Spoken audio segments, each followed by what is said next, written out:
Welcome back to Feeling Seen, the podcast that talks about the movies that make us feel seen. My co-host today is the writer and director of the best horror comedy ever made. You heard that correctly. It is Tucker and Dale vs. Evil. And now he has a new movie out called Clown in a Cornfield that was a real barn burner coming out of South by Southwest. And honestly, I loved it. He is still operating that Eli Craig at top form. But the main film he has brought to the Feeling Seen conversation today is one that was new to me. A 1984 war romance called The Razor's Edge, starring, of all people, Bill Murray, who also co-wrote the script. We are talking about horror comedy, philosophy, adventure-seeking famous parents, wise children, and a little bit of the Goonies, and that's all in a day's work here at Feeling Seen. Eli, what else do the people need to know about you before we get started here today? You know what people need to know about me is I'm here for the good times. I'm here for fun. Good. And I'm trying to entertain myself all the time. Going from the thread of Tucker and Dale to now, that movie coming out at a time when we were really sort of racing into, we loved a deconstruction of the popular notions of horror that had come sort of in a post-Scream world. We were very self-aware and referential. And I think your movie did it the best of a lot of movies that came out around that time. Obviously, Cabin in the Woods is one of them. Mm-hmm. In making Clown in a Cornfield, which is another like very funny, but also like good heart at its core slasher movie. What, like, it's a different climate bringing something into the 2010s as it is 2025.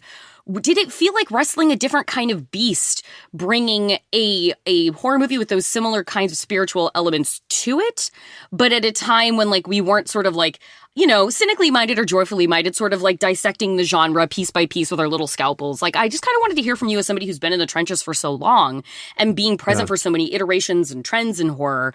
What's, you know, how was the difference in getting this made versus like a Tucker and Dale versus Evil? Well, the getting it made part, oh boy, that's a whole another ball of wax. Sure. I think, like, tonally for me, this is a different film than I've done before because this is like tonally horror first.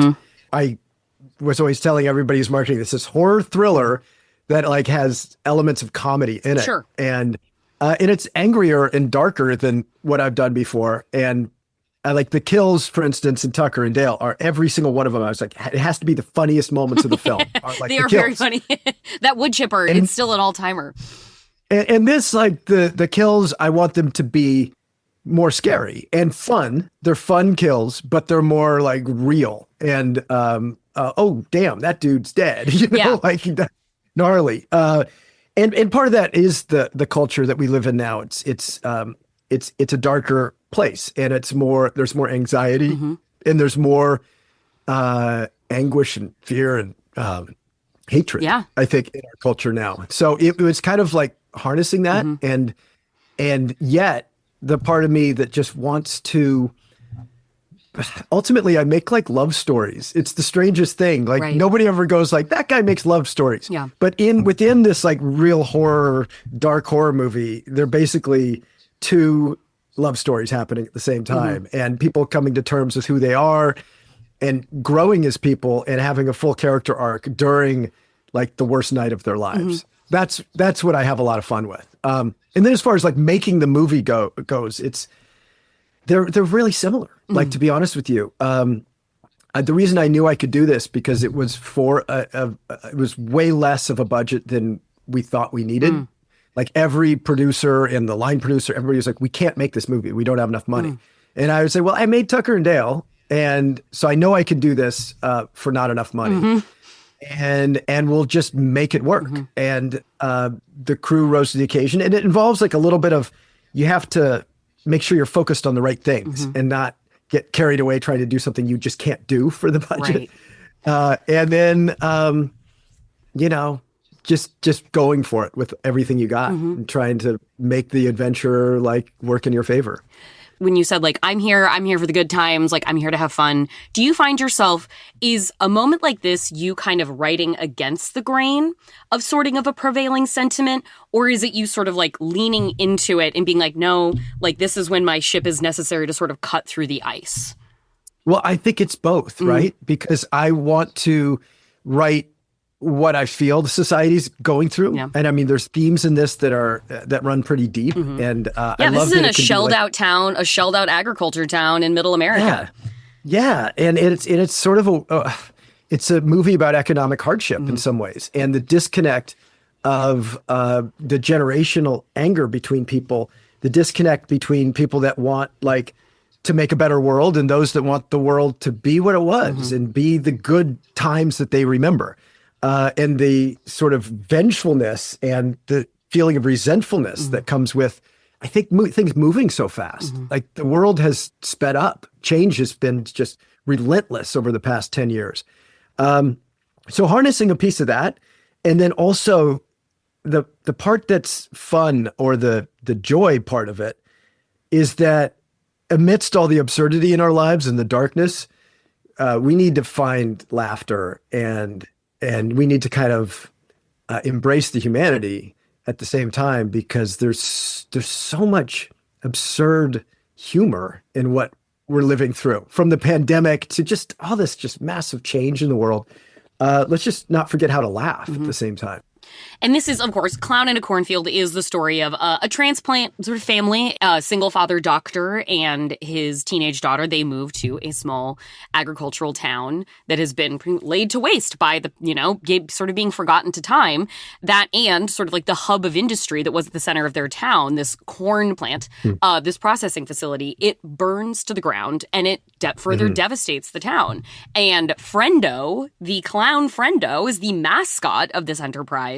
And as the title might tell you, there's a clown in a cornfield out there that you might need to be wary of. But of course, there are elements and details and specificities to that I will not spoil for you that you need to go on the adventure with. And I had so much fun with this movie. And it really did have that, that's the thing that endures for me about Tucker and Dale, is that sweet, wonderful friendship at the core. Those two titular characters who come to the woods to celebrate one of them buying a cabin, and they're going to fix it up together and spend this time. And then it's the intimate relationship elements within this movie that by the end I'm super attached to, but I'm also along the way gleefully celebrating the truly shocking measures used to dispatch people that escalates throughout the movie. It does feel like medicine. When I feel a little bit of background scared, kind of all of the time, it does feel like a little bit of medicine. I love that. I mean, it's, and that's what movies at their best are. It's very funny. I finally, for the Vancouver premiere, I live in Vancouver, Canada right now. Okay. But my family and I saw the Vancouver premiere just the other day, and I had my 11-year-old come.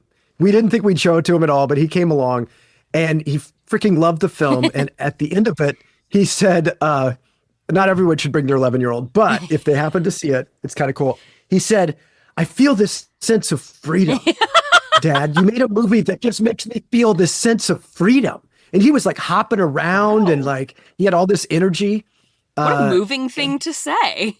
I know. I'll never forget it. I think the best comment, because I think that horror movies at their best, especially really fun horror movies, they can make you feel kind of alive, and you see the blood and gore and all these things. And maybe at the end of it, you feel like, oh my God, I'm alive and I can do all these things with my life. Let's go accomplish my dream or something. Let's use this energy of feeling this freedom.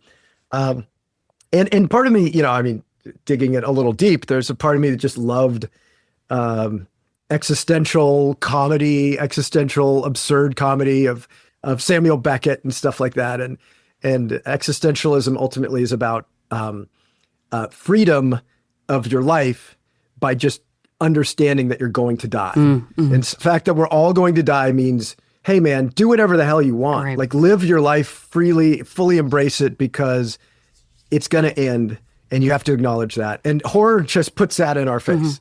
Oh my God. Okay. Yeah. So I have to live. That is a perfect segue to talk about one of the two characters that you brought to discuss. I think that takes us right into a movie I was not familiar with before this point, and had a very emotional time watching it, getting ready for this conversation. Razor's Edge, starring and I believe co-written by Bill Murray. Yes. You must find it pleasant to be rich I'm not rich. Oh. I'm often mistaken. I worked in a coal mine to come over here. A coal mine? What was the intention? I told you to make money to come over here. That was the reason. What was the intention? Because if work has no intention, it's not work at all. It's an empty motion. Well, what would you call washing dishes? For me, this is a religious experience. Hey, let me try that.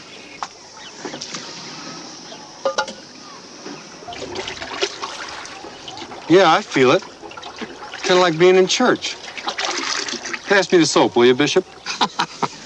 Please tell me about this movie and how it came into your life. So my father's like this crazy philosopher, sort of anti-establishment, do your own thing, 60s guy. And he kind of has lived his whole life without ever having a real job. Okay.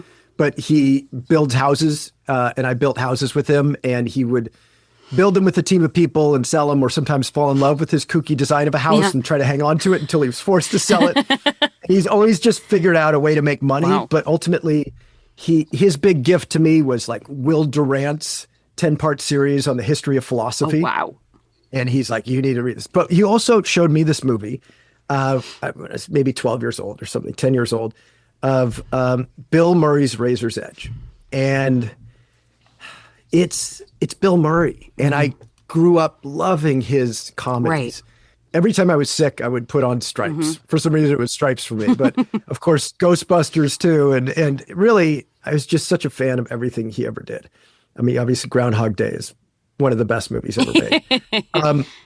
And so this is a movie where he plays a very serious character. And I think to this day, it's made me realize that really great comedic actors sometimes bring something so deep and meaningful to a more somber character. Adam Sandler has absolutely tapped into that on multiple select occasions. And there is a kind of pathos. And Jim Carrey. Yeah, you know? absolutely. That like, they're just, it's a special term when you get to see it. And there's a depth, I think, to a really smart comedian. And there's a darkness sometimes that's in there. And this was Bill Murray's, it's such an important movie, I think, for him, and it's not talked about enough. I had honestly never heard of it. I never heard of it. It's a book by Somerset Maugham, and it's about a man's search after World War I for meaning. And he doesn't understand what life's for after he sees all the death and destruction in World War I. And he's kind of a jerk off, right? He's kind of a playful, he's like a Bill Murray type of guy. Yeah. And he goes to World War I. He sees all this death and destruction. He works in as a paramedic, which I actually worked as a paramedic for a while. And he sees so much death, he doesn't know what life is for. And he goes on this search for meaning. And he reads about, all the religions and ends up following Buddhism and meditation. And while everybody else in the 1920s is going through this, the boom times and getting rich and living the dream of wealth, and all of his friends from New York are sophisticants. Yeah, back home in Indiana, like he was supposed to go into stock brokerage. Like that was going to be him and his buddy who he went into service with. Like they were going to go back and work for the same firm for his buddy's dad. And gotta say, when it planted at the beginning that they were stockbrokers, and then you start seeing where the timeline was going, I was like, oh no, not stockbrokers. Yeah, in the 1920s. And, there's this Great Gatsby. It kind of feels like the Great Gatsby meets, the Dalai Lama. And, he goes on that journey and he rejects all of it. He rejects all material wealth by choice. And nobody of his friends really understand what he's doing, but he's living sort of in poverty, but he's just studying, and he studies the ancient Eastern philosophies. And in the end, like there's, I feel like there's so much more to go to the end, but basically at the end, he during the stock market crash is the one that is okay. Good to see you. How you doing? I was downstairs this morning. Wish you'd caught me then. Got another one of my damn headaches. Sometimes they're so bad, I feel like I'm gonna die. Sometimes I wish I was dead. Gray, sometimes all of us wish you were dead. When the girl that he loves becomes an addict, a morphine addict, it's so heartbreaking, because her life is so wrecked. He loves her so much and he tries to take care of her, but she doesn't make it. She dies. And there's the woman that wanted to be with him originally had put out some alcohol that led to her getting drunk and then going to that scene was I was head in my hands, you're not really gonna do, this isn't really gonna happen. I was on the edge of my seat. It's wicked. It's so wicked. That's exactly what it is. It's wicked. It shows the jealousy that comes with wanting more all the time. Everything that involves just capitalism is about more and more and more. And it's about envy. And she was so envious of her just for having this other guy's love, for having Bill Murray's love. Yeah, because she's married. She was his first fiance, and when he comes back from the war, and he says I can't make me happy, I can't make you happy, I can't make us happy, and I have to go. And he goes off to Paris, and she goes to visit him, thinks he's done his soul searching and he'll be fine, but realizes she cannot live this life of austerity. As she says, I'm special. I wasn't meant to live a paycheck to paycheck life. I'm not going there. I'm not going to be a stockbroker.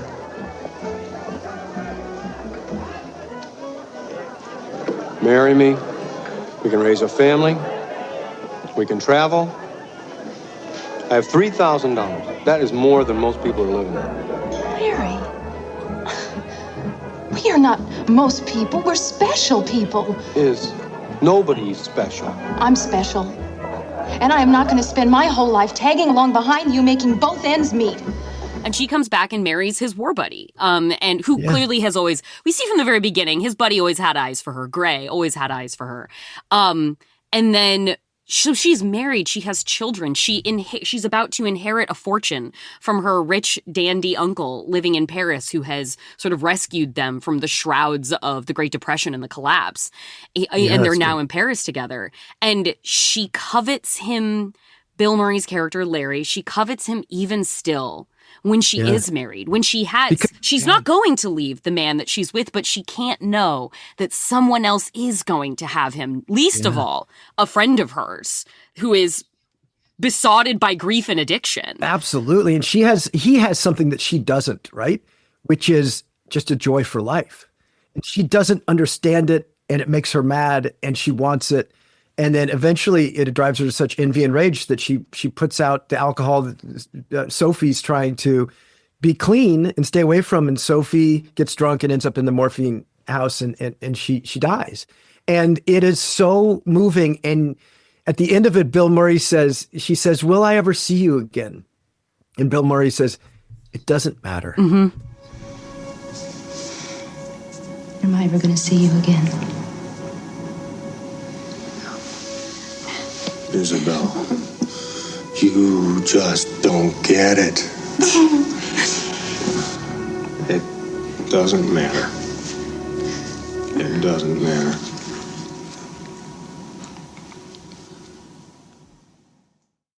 I'm here, I'm everywhere.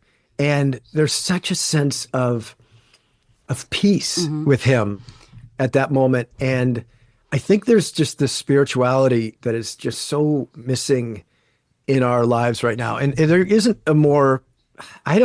this is like a capitalistic time, like the 20s was, where like people the 20s was, and like the 80s when this movie was made under Reagan absolutely were. Yeah.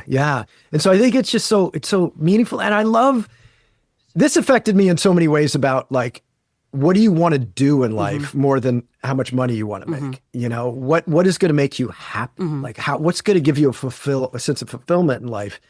And then also on the filmmaking side, how can you merge comedy with deeper themes. Right, because he's still Bill Murray in this. Like, there's still that dryness to him. There's still that sort of winking sense of humor that he has. You don't, like, in the way that even when you're watching, like, Will Ferrell is so good at playing characters that have, like, a melancholy and a sadness to them.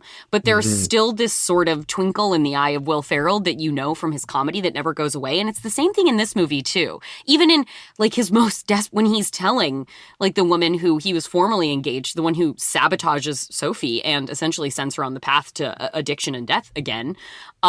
He's like, so you killed my fiance, huh? And he kind of giggles at her. Like, there is an absurdity to this in life that he, even in his moment of total heartbreak, he's not, that is how he is channeling it, is that purely Bill Murray way of communicating that sentiment. What'd you do, get her going on Bob and the baby? Did you get her down and keep her there? I broke this chair once. Because I couldn't spend the rest of my life with you. Sooner or later, she would have let you down. I wanted you to see that. Just wanted you to be happy. I didn't want anyone else to hurt you.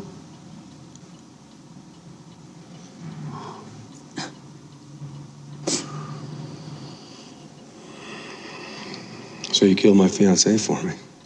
Just like you killed my fiancé. I was in love with Larry Darrell, but you had to take him away to go and find the meaning of his goddamn life. And it's like we have so little wisdom. We have so few teachers in life right now. Who do we look toward as like a wise man? But he's like, he eventually, like, to the point.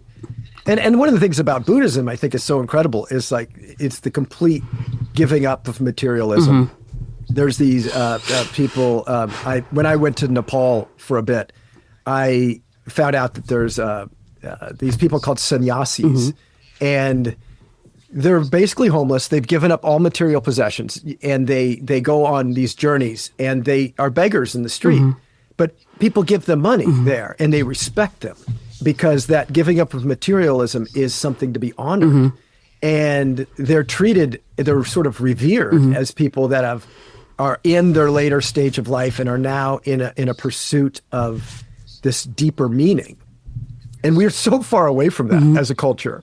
I don't know. That to me is something that I feel like we need to find a way back to. Well, where does filmmaking and storytelling sit for you in your hierarchy of need for that? Like, what for you, as somebody who latched onto this movie at a very young age, who like clearly has like a father who was not living by the bounds of convention, like as like this adult role model in your life, where does filmmaking fit for you as somebody who is a communicator on a mass scale, the way that most people, like the very baseline, it is communication. So what is that in service of for you, and how do you see that as in service for others?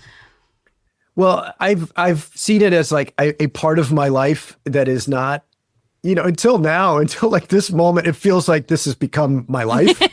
But it's like, oh my God, this movie's coming out. It's such a big deal. This is my life. But there's so many other things that I've done. Right. And I've always seen it as just another adventure, like an expedition. I used to be a mountain guide.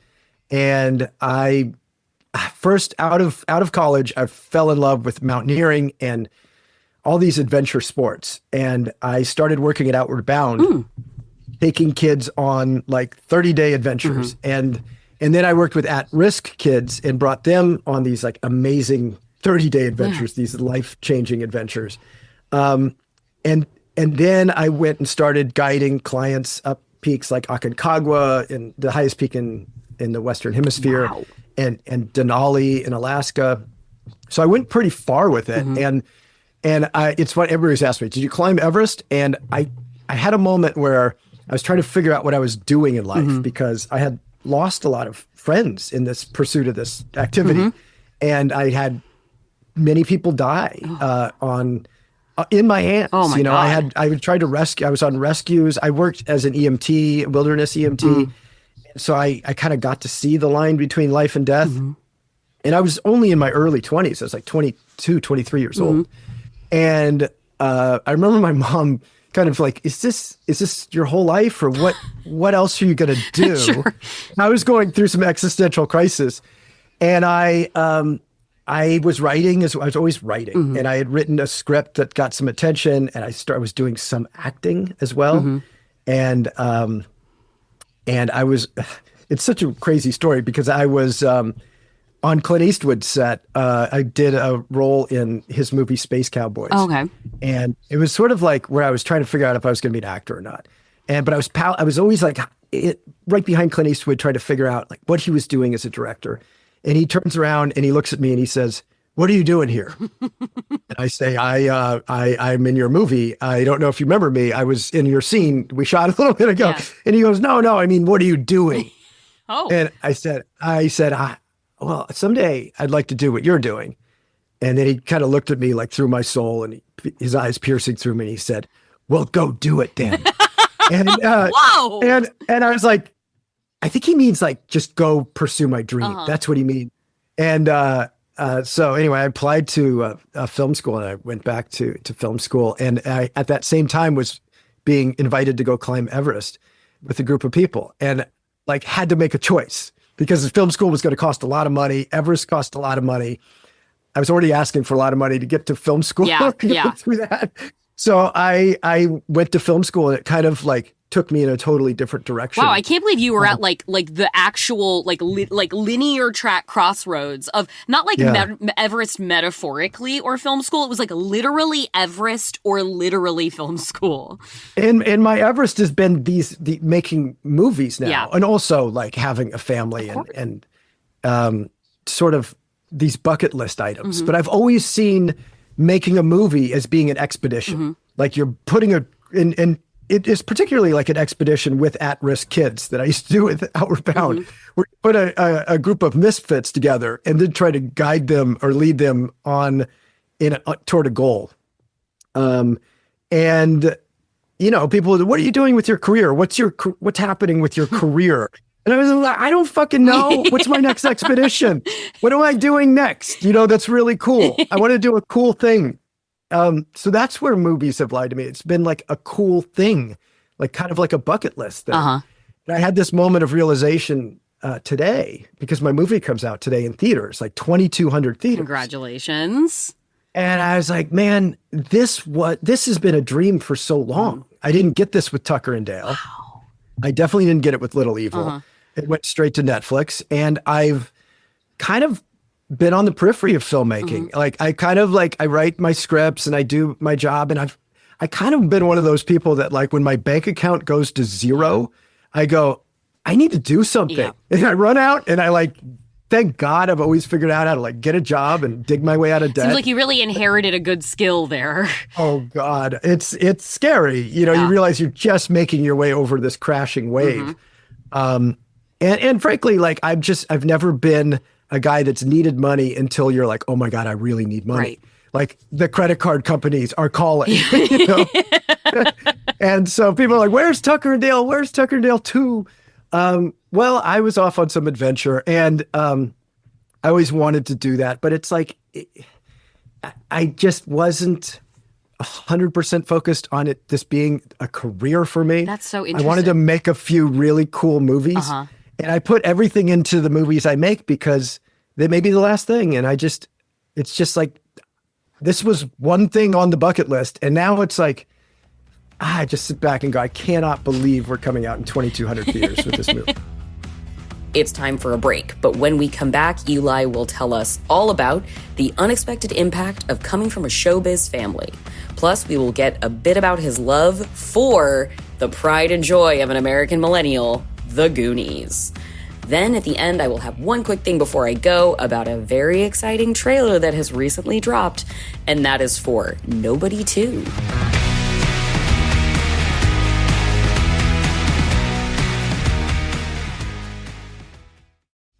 Oh my gosh, hi, it's me, Dave Holmes, host of Troubled Waters, the pop culture battle to the ego death. Okay, everybody, word association with Troubled Waters, first one to fumble, loses, go. Comedy. Panel show. Guests.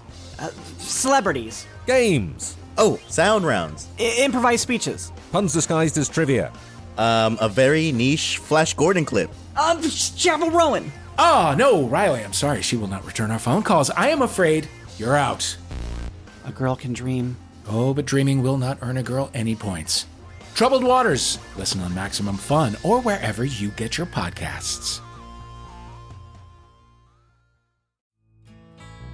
Hello, sleepyheads. Sleeping with Celebrities is your podcast pillow pal. We talk to remarkable people about unremarkable topics, all to help you slow down your brain and drift off to sleep. For instance, the remarkable actor Alan Tudyk. You hand somebody a yardstick after they've shopped at your general store. The store's name is constantly in your heart because yardsticks become part of the family. Sleeping with Celebrities, hosted by me, John Moe, on MaximumFun.org or wherever you get your podcasts. Night-night.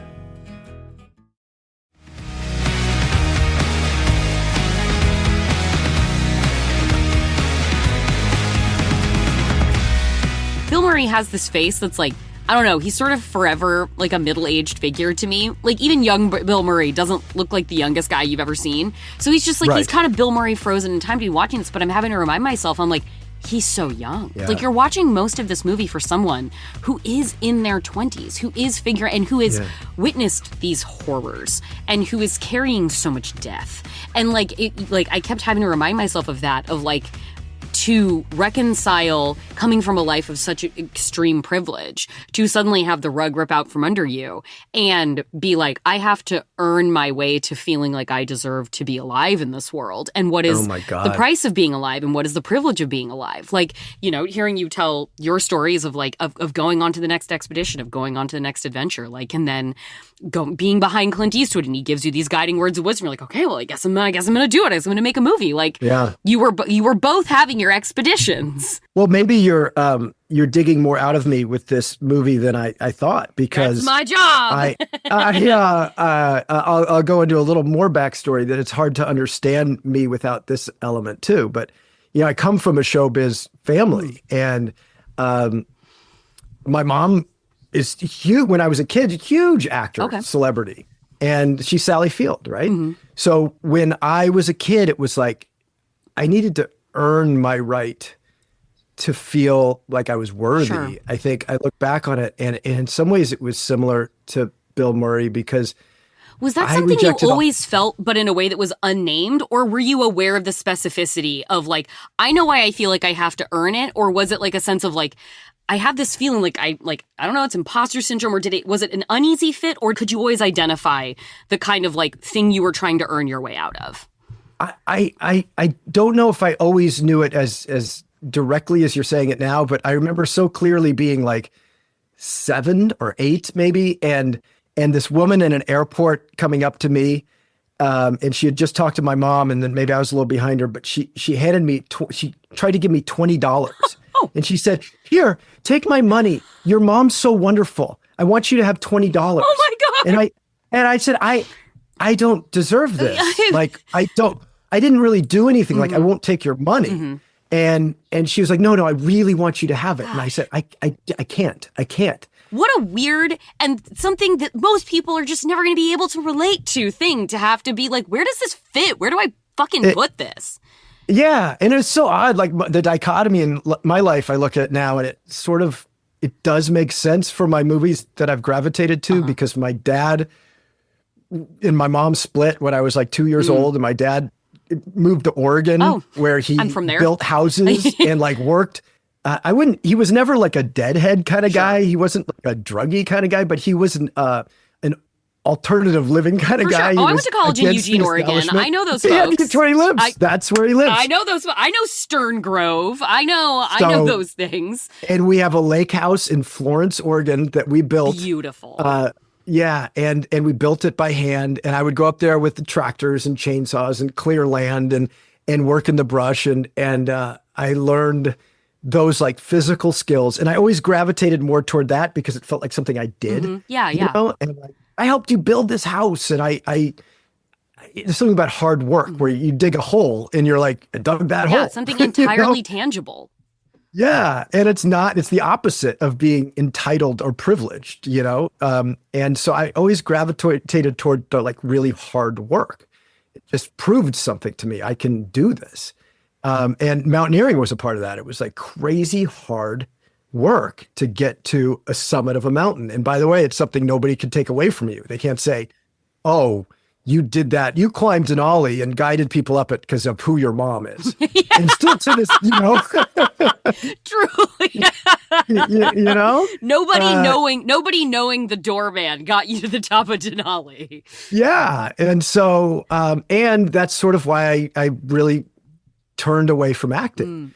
Because it was in short order. Like I was in a Clint Eastwood film and People magazine would like, we want to do articles on you. You're the next generation of Hollywood celeb kids. And it wouldn't even hardly say my name anymore. It would just be like Sally Field's son acting in this movie. And it was just repulsive to me. So I completely rejected it. And yet I was so pulled back towards storytelling because I felt like I had something to say. And I loved making movies in these things. And then directing feels to me like it's just so much work. It's such hard work. And at the end of the day, you could just be proud of that no matter what happens with the movie. Like the expedition itself, like how I did the work. Whether I at that last moment of somebody getting hurt coming down from the summit, did I put everything I had to saving that person? Did we get them back home, get them in a thing? Like, what did you give to it? How much did you give to the people you worked with? And so I find that my sense of pride toward these things, I mean, yes, I would love it if the movie did well, obviously. It's like goes to how did I perform? Like what was the effort I gave it? Well, I want to make sure, as not just an Oregon girly, but as you brought a second character to the table who is formative for me in my experience as an Oregon child. It is the Goonies. It is Sean Astin's character of Mikey. And I think this is I want to make sure to bring this up as like a compliment to like, because both you mentioned in bringing the characters to the fore, like a sense of adventure, like that sense of adventure and expedition and sort of like, all right, you want to go out and do it, go out and find it sort of thing. And very much in the case of the Goonies, like they have a quest. They have to accomplish things to like save the home. But I wanted to hear about like this movie from a sense of like warm animating adventure and that like you in that spirit of like, I want to bring these fun things to people. I want to bring these exciting things to people that are joyful, that they can have like that great communal experience of watching these things and like feeling that your little boy running up being like, I feel free and like stomping around and getting all jazzed. Yeah. Like tell me about the warm, joyful spirit of the Goonies. Exactly. I mean, you nailed it right there. And it also because it's shot in Astoria, Absolutely. Or it's literally shot in Astoria, Oregon. The movies just don't do that anymore. They don't go to the middle of nowhere where you don't have a crew. You go there now, it still feels like the middle of nowhere. Yeah, it's such a great town is Oregon. But it is that sense of adventure with a group. And I very much was a guy that had a group of friends that were always like that. And the group of really entertaining, fun friends. And I was maybe often the practical sort of leader of the group, but always like, let's go on this adventure. And let's see if we could discover the treasure on the way. And have a really good time. Like that movie was one I just loved as a kid because I was scared. I love the idea that we grow through hardship and we change and we become stronger people. And like all of my movies are trying to show that to some degree. We learn something through these like impossible challenges.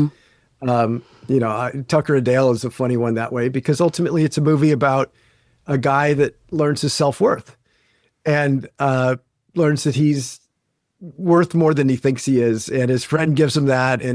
But it's because he kind of rises to the challenge of it. And so that movie just gave me a sense that you could have a good time watching movies. They could be scary, they could be funny and joyful and still have a sense of character arc and purpose. As somebody who has guided people in, I would imagine, the most like physically intense conditions. Like, how has the expeditioner in you informed your leadership style as someone who is guiding the ship of, like, we talk so much on this podcast about how if people really knew what it took to put together any movie and to get out into the world, they would realize that every one of them feels like a miracle by the time it arrives in front of people. So I wanted to hear how that informs you as a leader, as a director on set, and pulling a movie together in pre-production and whatnot. Yeah, I mean, when I was a guide, I wouldn't ask somebody to do something I wouldn't do. And I feel like I'm on the ground floor with all the actors. Sometimes I know, because I worked as an actor, sometimes the director is in a nice heated little tent, watching on his little monitor. And then the actors are just dealing with all these elements, and they're maybe outside, especially where we shot in Manitoba, Canada this time. It was so cold, and the cast is wearing like summertime clothes, and it'll be, minus 10 in the cornfield. Yeah. And you're asking them to do all these things. And I think there's a camaraderie that I like to bring to the team where we're all a part of a team. Like in mountaineering, like you may be the guide, but everybody's doing everything. Right. And you need to be supportive toward every single person. And the sort of weakest link is where you stay. Like if somebody's not going to make it on summit day, usually you'll all be turning around. Sometimes that's not true, but you're always looking out for each other. And I think that carrying that into filmmaking gives people such a sense of that I'm there with them, and a sense of safety and play, and that we're all part of the same team. Mm-hmm. Well, then for my wrap-up question, I will bring it back to Razor's Edge. And like at the end of the movie, like he's lost Sophie. He's sort of realized the true nature of Isabel, his first fiance, who sent Sophie off the cliff into her demise. And he tells her, he's like, I thought Sophie was my reward for trying to live a good life. But I see now there is no payoff. There's no payoff. When Piedmont died, I had to pay him back for my life. I found out there's another debt to pay for the privilege of being alive.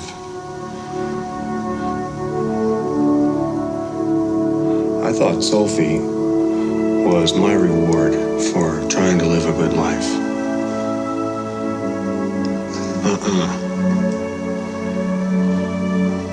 There is no payoff. Not now.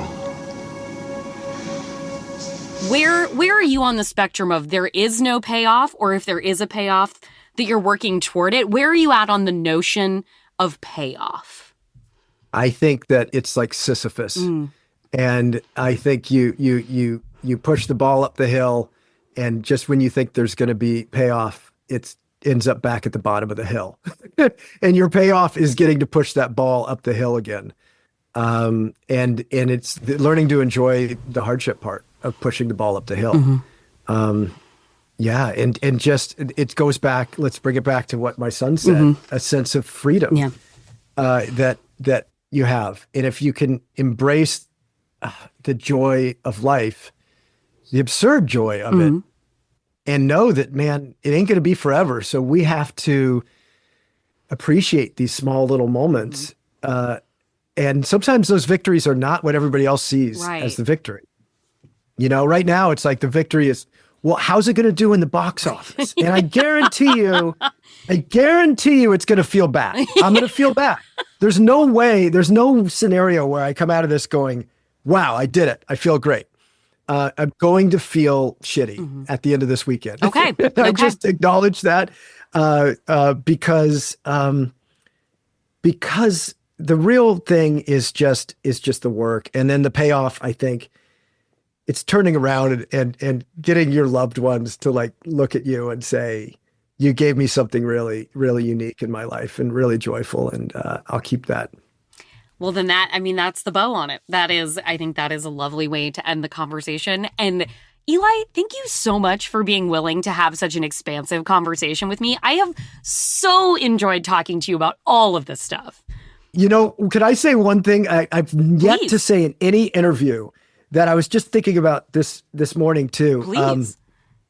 I was talking about my mom a little bit, but the thing that's insane to me, my grandmother, Margaret Field, was a scream queen in like the 1940s. No way. And so she was in these movies like The Man from Planet X and stuff like that. And she was a contract Hollywood player. Right, okay, yeah. And she wasn't a big star, but she had some big moments. And I looked over at this little note I have. She's passed away, but I looked at this little note I have of her that just says, You're so brilliant, Eli. Believe in yourself. You can do it. She had written to me as I went to go make Tucker and Dale. And I literally was just thinking, oh, she's smiling that I made a horror movie because she would be in it if she was younger. I'm going to treat myself to some Margaret Field cinema this weekend. Please do. She's a riot. She was awesome. So great talking to you.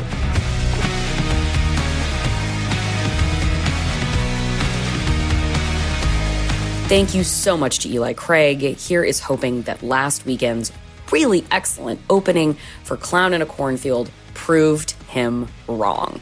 It was IFC's biggest box office opening ever and was the only new movie to make it into the top 5 at the box office in that frame. That seems like a scenario that might have actually left him hopefully feeling pretty great. And you can keep that feel-good train rolling by seeing Clown in a Cornfield this weekend in a theater near you. And as we always say, support independent cinema. And now that one quick thing before I go, you heard me up top, the trailer for Nobody 2 has dropped, and I will admit, I had an okay time with First Nobody. Bob Odenkirk was fantastic. He was great. He was a total blast. But it didn't just like super sing for me. I was a little, I don't know. It didn't push it over the edge for me. Like the fights were great. As I just said, Bob Odenkirk was great, but it didn't. I walked out of it being like, solid. I wasn't feeling like wildly entertained for some reason, but would totally endorse. Go check it out. It is a good time. But the trailer for Nobody 2, I am super psyched. Obviously, we are still with our everyman assassin played by Odenkirk, but this time, I don't know, maybe like the sort of like hiding from his family and then like it all his like secret life of a, hitman exploding before them. Like, I don't know, maybe it just didn't pull me over emotionally, whatever, who gives a crap? The sequel's coming out. We're excited now. But now he's on vacation with his family. They know his story, and Father Christopher Lloyd is coming along for the ride, and we're a fan of anything that's going to pull Christopher Lloyd back on screen. And this looks like because Odenkirk's character is really able to do the full embrace of what he does. I think that's going to set the stage for this trailer has me super stoked, not least of all because the sequel is directed by the Timo Chianto, the Helmer of the bone shredding The Night Comes for Us, my favorite fight movie ever made. So everyman Bob goes on vacation with his family. Some dickheads at like an amusement park run afoul of him by being mean to his daughter. So of course he delivers up some nobody justice to them, but wouldn't you know it, finds himself embroiled in a like small town crime ring because this place happens to be like a long established like generational hub of like weapons and drug transfer and trafficking.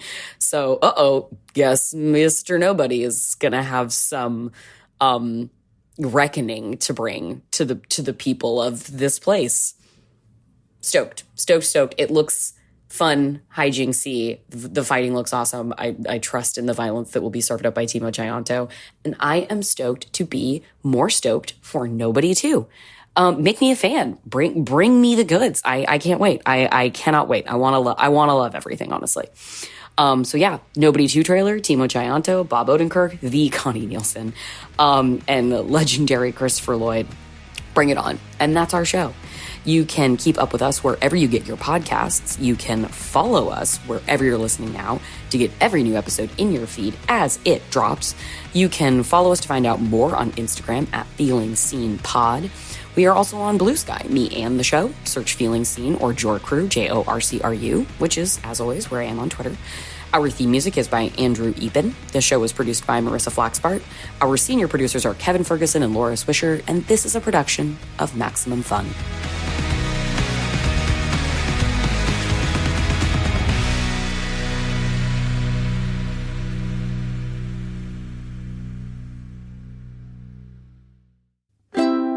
Maximum Fun, a worker-owned network of artist-owned shows, supported directly by you.